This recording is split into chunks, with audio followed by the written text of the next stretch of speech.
What's up, everybody? Welcome back to the Homie Hangout, where we help others move in excellence. Yes, I know it looks odd because I'm wearing two AirPods. There's just a lot of work that's going on outside, and I don't think my microphone's gonna pick it up, but it's distracting for me to hear while I'm also trying to talk. So this is what I got to try to block out the noise. Um, this could go on the reaction channel, right? Rascal Reacts, which you see right there, and I'll link to it at the top of the screen up there somewhere if I remember before I upload it. But I'm doing it on the Homie Hangout because I think there's a message in here, right? Uh, that is consistent with the type of stuff that I like to talk about on this channel. Flaco speaks, right? He recorded somebody recorded a conversation with him and posted it on his channel. And I've talked a little bit about Flaco on Rascal Reacts, right? I did a video when he was first incarcerated this time, and talked about that and kind of where he was housed and what that process looked like. And then I did a follow up video like a week later when all of his charges were out, right? And he's got 11 charges. I went through what those charges were, and I don't know the circumstances behind like the dope cases and the gun cases. I don't know what exactly happened. The shooting case, I think we all know about because that was on TV, right? But now all those things are combined into one situation. He was facing trial or was set to go to trial in October for for the shooting case, and now everything is set on the same court schedule. And so my guess is he's just gonna try to wrap all that into one plea deal. But I went through all that on the reaction channel and the time potential that he's looking at and all that, so you guys can go over there and see it. Uh, but so he spoke up from jail and cleared up some of the nonsense that's been put out there, right?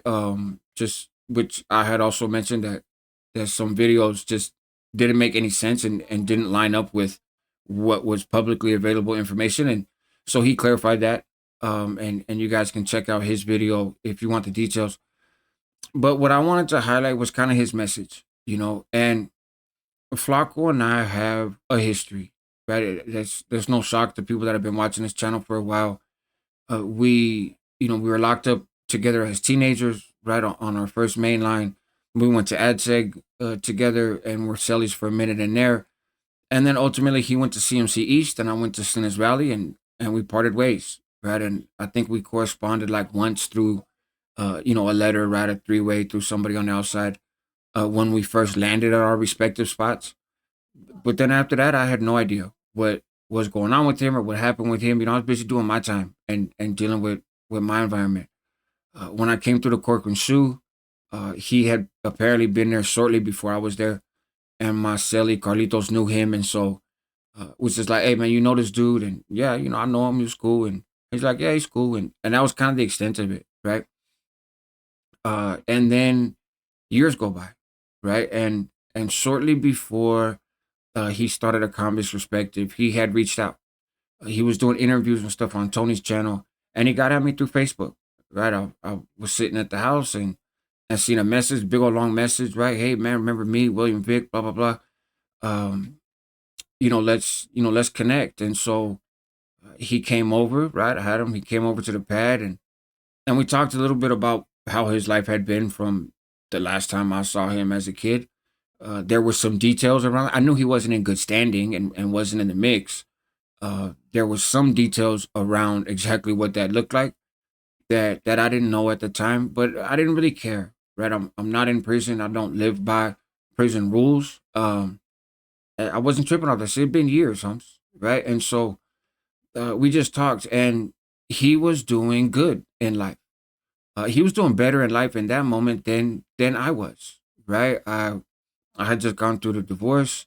I was drinking way too much. It was the pandemic, so I didn't have a whole lot going on, and I was separate from my support system, right in the Bay Area, and so I really identify with what he talks about in his most recent video of being outside of that support network, right? But just to be clear, when I met him, he was in recovery. He was sponsoring people. He was working two jobs. He had full custody of his son. Uh, his life looked good, man. It looked like things were going well for him.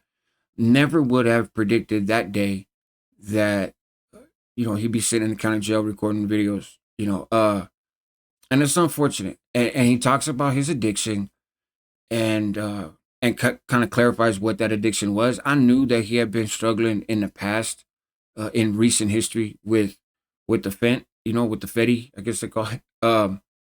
I I didn't know the nature of how that was with him getting caught up, or he also has a history of the scante use, and so I didn't know where that was. But he clarifies that and talks about how he had been struggling with that, for I guess a few years, and it's it's unfortunate. I am as guilty as anybody else, and I will probably do it again in the future, right? Of having some jokes, right? Clowning when you got somebody that's strung out and they're making stupid decisions, or they do some JCast shit, or whatever, and kind of making fun of it. And so this is not me pointing a finger at other people. And again, it's not me saying that I'll never do it again, right? Just because the shit's comical sometimes, right? But also addiction is a serious thing, and it's something that a lot of folks in this country have wrestled with.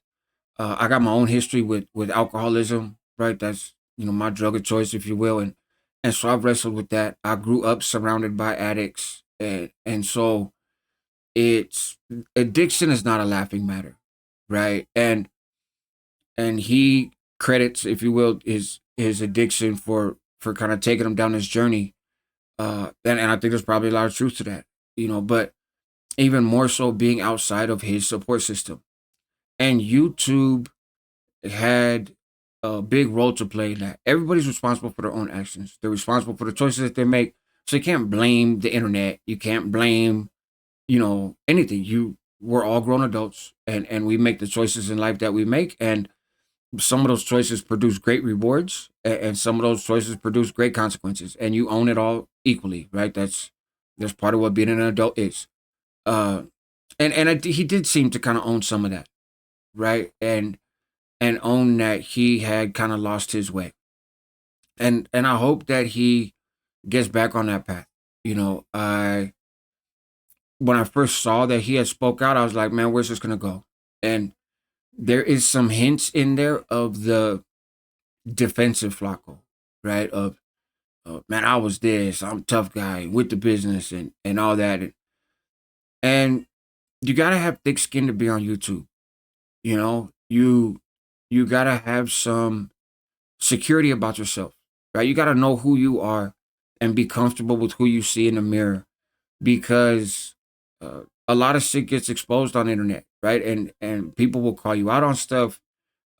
People will tell your ugly truths. People will sometimes make up bullshit. Like all sorts of things happen, and you got to be able to navigate that, And I think it's the reason that a lot of people don't do YouTube, right? They're just not interested in entertaining that, and it sounds like he plans on making more videos, right? He's in the county jail now. I'm kind of curious to see how things play out once he goes to the joint. I think it's pretty clear he's going to do prison time. So we'll see how that impacts it. But his messages of sobriety, his messages of encouragement. He's in a position to do that stuff, right? There's some authenticity there, and that is a story that that is needed, right? A lot of people have seen his downfall, to put it mildly, and I think it'd be good for some folks to see the bounce back, right? Because that is something that is relatable. These prison stories and stuff, they're relatable to some people. A lot of people are just outside observers, kind of fascinated about it, whatever. And so I don't mean to say there's no value to any other kind of content, but the value of kind of the bounce back, that has real application, and that's not going to get a million views, right? That's not going to make great headlines and thumbnails and all that stuff. You're not going to get, a big bag off of that type of content. But the impact that it has on those who do watch it can really be transformative, and I've done some content along those lines and talked about stuff, like that. and made some great connections with people, and built some bridges with folks based on that, right? Shared struggles, shared experiences. And I know that Flaco's done the same. When him and Rojo, when they started a convicts perspective, that shit blew up. It was popping. And really caught traction. And a convicts perspective, the YouTube channel, uh, kind of pioneered a lot of things in this genre, right? The idea of going live with other people and having lives with hundreds of people watching, and other people hadn't been doing that. At least in the California prison genre, folks hadn't been doing that, right? And some of the history stuff and that sort of thing. Uh, Again, for better or for worse, in the minds of some, right? I know there's some people that just don't respect talking about prison or talking about politics or anything else, and I get that, right? But there was a lot of stuff that they did that hadn't really been done, and they gave voice to a lot of stuff, and it blew up, and it made good money, right? And then all the attention came, right? Then the criticisms, then the fighting, then the poking at each other, and YouTube beefs and all that other stuff, and I found myself in that stuff as well, right? And I'm a guilty party to some degree with situations with people. That's really what ended up changing Flacco and I's friendship, was YouTube shit, Holmes. He was putting out content that wasn't accurate.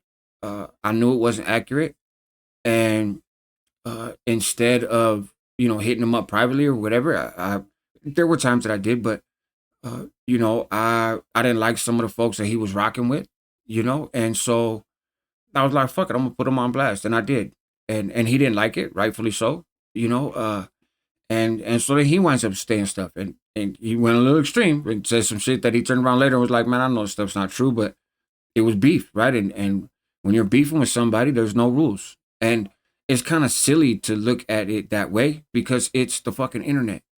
But that's how it went, right? And things got carried away, and things almost got very carried away. And in hindsight, I'm glad that they didn't. But we had a friendship, and that, like I said, that friendship was changed. And I'm not saying we've never talked since then because we have. But was it the same? No, And I agree with him that his losing his support system was a big impact because you lose your identity, right? I know that's what I went through. I could speak for myself. And when I first got divorced, that's exactly what happened, right? I walked away from college. I walked away from doing legal cases, and those were the two main outside the house stuff I was doing, right? I had moved from the Bay Area to Elk Grove, so my community, I didn't have that same community. My community was in the Bay, which was just a freeway trip away, but uh, it wasn't right there. I wasn't doing the same type of community work, which really held me accountable for years, right? And I jumped into school, and I jumped into the legal work, and then I sabotaged myself and walked away from that stuff and had my own little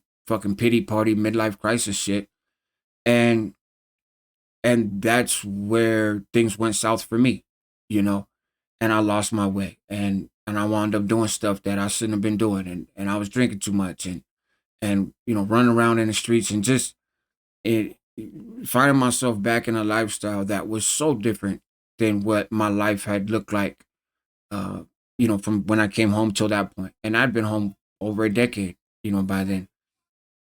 And it was amazing how quick I could spiral, you know. And thankfully I wasn't on YouTube then, right? Like you guys didn't see all that. That's all shit that happened before I came on the internet. And I was coming out of that space when Flaco had reached out, right? And getting on YouTube was kind of therapeutic for me too, right? It was the virus, and I was trying to get my shit back together. I had caught a little case, thankfully it was during the virus, and it wasn't a serious case, so I was able to Prop 36 it, do the program, you know, recognize my alcoholism, get off alcohol. Like it all worked out to be a blessing for me that didn't require me to be incarcerated. Um, the Flacco situation is different. His charges are different, and I hope that it turns out to be a similar blessing for him, although his journey is going to be rough, and there's no twist about that. Uh, if I was in his shoes, I probably wouldn't trip off making YouTube videos. Just to be honest, right? I would probably focus on navigating the environment I was in, but I get it, and I think again he has something to contribute, you know, in sharing with folks the comeback and the build up, and I hope it works out for him, but when I think there's a lesson here for everybody, when you get away from doing what's working for you, bad things can happen, right? When you isolate yourself from things that are important to you in real life, right? People that you know, that you hang out with personally, places that you go, stuff that you do, and all of a sudden your world becomes an online world. There's a benefit to that because you can really build community on here, right? And you can make a little money on it and that kind of stuff.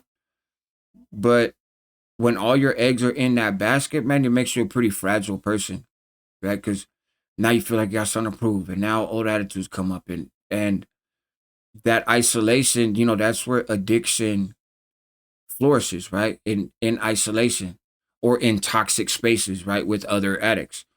And I think Flaco flirted with both, right? And and this is the price. So, anyways, people been reaching out to me, want me to react. Like I said, this is kind of something that normally would go on the reaction channel. I've talked about them a couple times over there already, but I think there's a bigger message here, right? For people that maybe you don't give a shit about the dude, you don't care about him, you don't care that he's locked up, you don't care what he has to say. I get all that, right? But the truth is the truth, right? And there was some commonality there, and people are people, and we're all complicated, and we all got our own story to tell. But I think there's some stuff in here that we could all benefit from, you know, and we'll see, we'll see. But I hope if he's is gonna do videos, I hope that's the lane he stays in. I hope he doesn't get to a space and maybe he sees this. I don't know. I haven't talked to him since a while before he was even arrested, so I don't know, but if he sees this or if people share this with whoever's in touch with him or whatever, uh, for what it's worth, if he's gonna do videos, I hope he does them in that lane and doesn't worry about coming on here and trying to respond to what other folks may say. There's a ton of stuff out there on Flaco, right? Like he's been on the internet for a while. He's done some goofy shit. He's said a lot of stuff. He's put a lot of his business out there. So there is plenty of meat on that bone, so to speak, right? And I'm sure that will forever be the case. The internet's forever. If he gets back to trying to respond to all that stuff and address all that stuff, that can't be healthy. It wasn't healthy when he was in the streets. It certainly can't be healthy when you're sitting in a fucking cell. And I don't think it's necessary. Again, you gotta have thick skin to be in a space. People gonna say what they say. They're gonna do what they do, and a lesson I have to remind myself of sometimes, and sometimes other people help remind me is, stick to what you do, right, and go from there. And so I hope he gets to that positive space. And yeah, stay tuned, man. I would encourage you guys to subscribe to the channel, right? The dude's got like fucking 6 different channels. I'm pretty sure he's gonna narrow it all down to the convict's perspective because that's where he's got the most subscribers. If I was in his shoes and making some of the choices he's making, that's what I would do. But check it out and you guys let me know what you think in the comments. Again, what do you think? And yeah, help others move to excellence, man. That's what homies do. Help yourself at the same time because you're worth it. Help your community because they need you. And stay tuned for the next one, man. Appreciate you guys.